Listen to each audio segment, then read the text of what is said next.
AP, London. According to a research released on Wednesday by the World Economic Forum, the biggest long-term threat to the world economy is climate change, but the world is least prepared to address it because of pressing immediate issues brought on by the current cost of living crisis.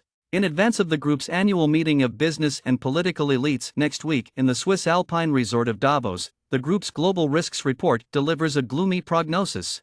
The analysis, which was co-authored by global insurance broker Marsh McLennan and Zurich Insurance Group, predicts that governments will have to make difficult decisions in the coming years as they balance competing concerns for society, the environment, and security. The research stated that although failure to address climate change was one of the most serious hazards in the near future, it was also the global risk for which we were deemed to be least prepared.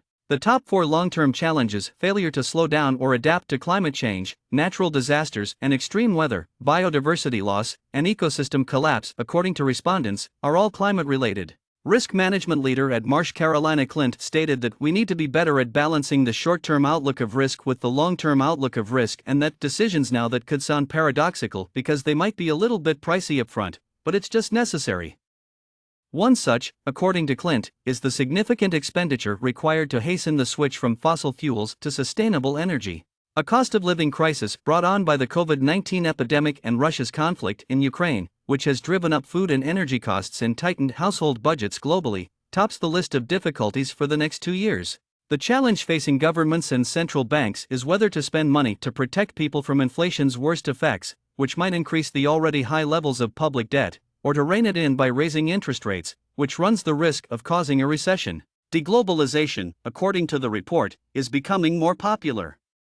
While microchip shortages brought on by pandemic restrictions underlined the predominance of semiconductor manufacturing in Asia, the conflict in Ukraine highlighted Europe's reliance on Russian oil and natural gas. Economic warfare was described in the study as the norm. Global powers will utilize economic strategies both offensively and defensively to hinder the emergence of other nations, escalating tensions by reducing reliance on rivals.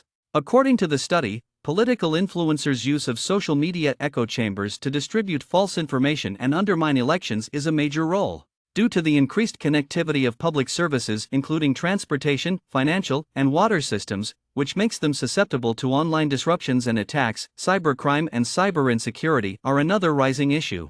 According to the research, the race to create new technologies in fields like biotechnology, quantum computing, and artificial intelligence will give only partial solutions to some challenges, but it will also expand inequality because less developed nations cannot afford them. According to the research, the ensuing new economic period may be one of increased disparity between rich and poor countries, and the first regression in human growth in decades.